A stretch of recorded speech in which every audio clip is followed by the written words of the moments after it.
स्वामी समर्थ। तुम्हा सगळ्यांचे आपल्या स्वामी सूत्र व्लॉग या चॅनलवर मनापासून स्वागत। हे स्वामी राया, आमचे जीवन तूच चालवतोस। कर्मानुसार वाट्याला समस्या येतात, पण त्यातूनही तूच आम्हाला शिकवतोस आणि अलगद बाहेर देखील काढतोस। त्यातून अनुभव देतोस आणि आमचा विकास करतोस। हे माऊली, तुझ्या या कृपेसाठी मनापासून अनंत अनंत कोटी धन्यवाद। असेच आमच्या पाठीशी राहा, कारण या जगात तुझ्या विना आम्हाला दुसरा कोणी नाही आधार। तूच आहे आमचा आधार, म्हणूनच घेत नाही आम्ही संकटात माघार। तुझ्या या कृपेसाठी कायमच मानू आम्ही तुझे आभार, कायमच मानू आम्ही तुझे आभार। श्री स्वामी महाराजांना कृतज्ञता व्यक्त करावी म्हणून 2 तोडक्या मोडक्या ओळी लिहिल्या, पण त्याचाही स्वामी स्वीकार करतील अशी खात्री आहे माझी।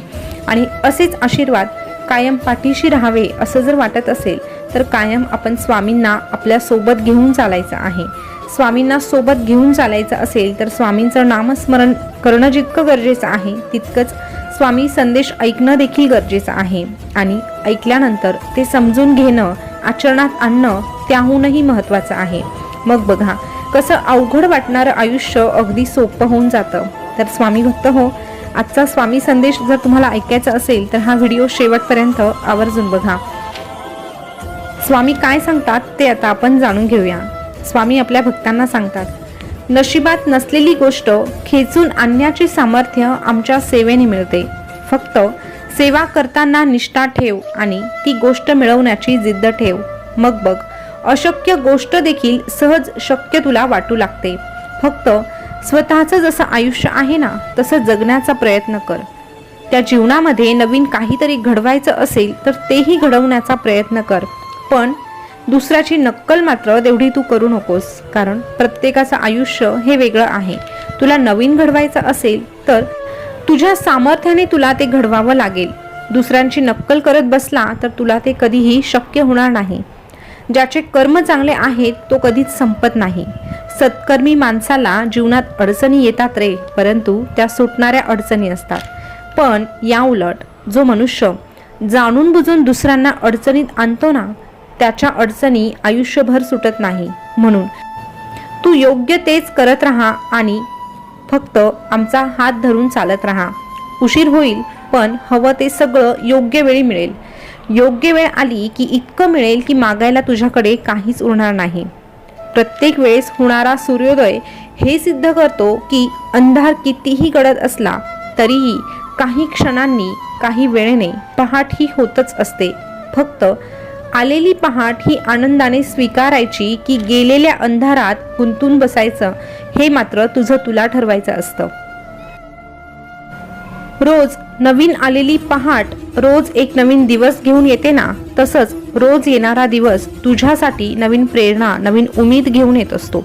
फक्त ती उमेद, ती प्रेरणा तुला पुढे न्यायची की मागे ठेवायची हे तुझ्यावर अवलंबून आहे।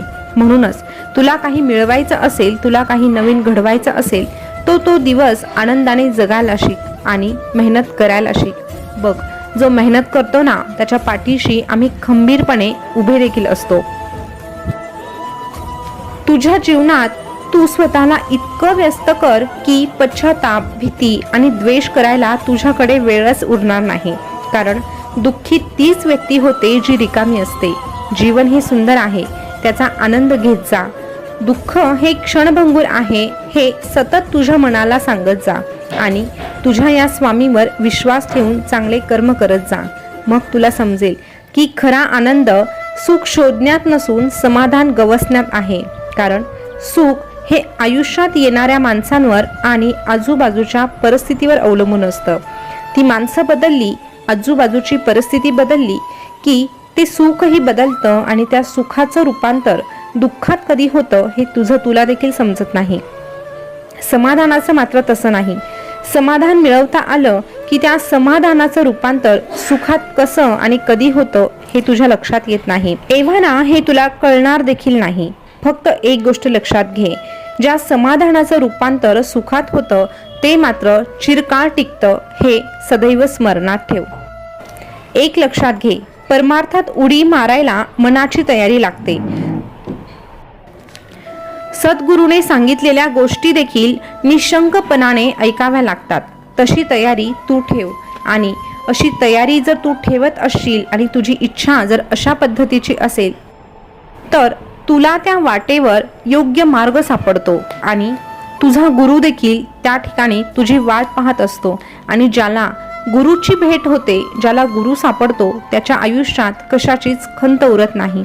अरे, या पृथ्वी तलावरचा मनुष्य पैसा मोजतो. काल इतका होता आणि आज इतका वाढला, पण आम्ही मात्र याच मनुष्याचा श्वास मोजतो. काल त्याच्याकडे इतका श्वास होता आणि आज इतकाच उरला. म्हणून सांगतोय, हे आयुष्य आहे, कधी संपेल सांगता येत नाही. वेळीच सावध व्हायला शिक. अजूनही आमच्या सानिध्यात ये, कारण तुझ्याकडे अजूनही वेळ शिल्लक आहे. अरे, ह्या परमेश्वराचं चिंतन कर. ह्या परमेश्वराने तुला हा जन्म दिला आहे, तर हा परमेश्वराचा जन्म तू असा वाया घालवू नकोस. मनुष्य देह मिळाला तर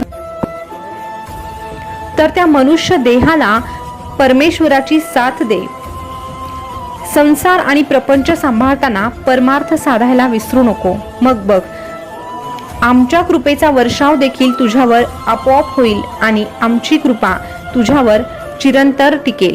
फक्त आमची कृपा काय असते हे जर तुला समजून घ्यायचं असेल ना, तर बघ, आमची कृपा म्हणजे नेमकं काय, तर प्रत्येक क्षणाला तुझ्या ओठांवर आमचं नाम येणं म्हणजे आमचीच कृपा. तुला इतरांसाठी प्रार्थना करावीशी वाटणं म्हणजे आमचीच कृपा. तुझं मन शांत आहे, ते चलबिचल होत नाही, तुझं मनाची शांती भंग होत नाही, ही देखील आमचीच कृपा.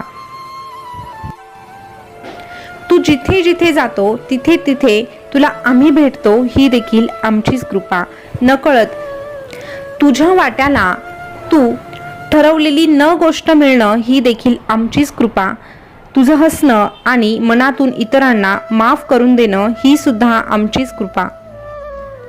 आणि आतापर्यंत ज्या ज्या गोष्टी तुझ्यासाठी अशक्य होत्या त्या हळूहळू शक्य होऊ लागतात, ही देखील आमचीच कृपा. म्हणजेच ही देखील तुझ्या स्वामी माऊलीचीच कृपा. अरे, जो भक्त आमच्या नामात रमतो आणि आम्ही सांगितलेल्या मार्गावर चालत राहतो ना, त्याची साथ आम्ही कधीही सोडत नाही आणि त्याला प्रत्येक वळणावर, प्रत्येक वाटेवर आम्ही भेटतो. आणि भेटल्यानंतर त्याचा हात हातात घेऊन त्याला एकच सांगतो, भिवू नकोस, मी तुझ्या पाठीशी आहे. भिवू नकोस, मी सदैव तुझ्या पाठीशी आहे. स्वामी भक्त हो, आजचा स्वामी संदेश तुम्ही ऐकला असेल तर खूप छान असा हा स्वामी संदेश आहे. बऱ्याचदा आपल्या बाबतीत ह्या अशाच गोष्टी घडतात. आपण स्वामींना मानतो, स्वामींची सेवा करतो, परंतु आपला संसार सांभाळता सांभाळता, आपला प्रपंच सांभाळता सांभाळता स्वामींकडे कधीतरी कुठेतरी दुर्लक्ष होतं आणि मग आपण म्हणतो, जाऊ दे, आज सेवा नाही झाली तर काय झालं, उद्या करू. परंतु उद्या कधीही येत नाही हे आपल्या लक्षातच राहत नाही. त्यामुळे सेवा करण्यासाठी उद्याची वाट बघू नका. आजचा दिवस आपल्या वाट्याला आला आहे, आजचा दिवस आपल्याला स्वामींमुळे लाभला आहे, तर ह्या दिवसातला थोडासा वेळ स्वामींना परत करूया आणि स्वामींची सेवा करूया. स्वामी भक्त हो, स्वामींची आपण जेवढी सेवा करतो तेवढा मेवा स्वामी आपल्याला परत करत असतात. स्वामी त्यांच्याकडे कधीही काहीही ठेवून घेत नाही. तर स्वामी भक्त हो, तुमचाही असा ठाम विश्वास असेल तर कमेंटमध्ये लगेचच श्री स्वामी समर्थ लिहा.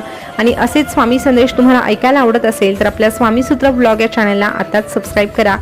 त्यासोबतच शेजारचं बेल बटन प्रेस करून ठेवा, जेणेकरून नवीन आलेला व्हिडिओ तुमच्यापर्यंत सगळ्यात लवकर पोहोचेल.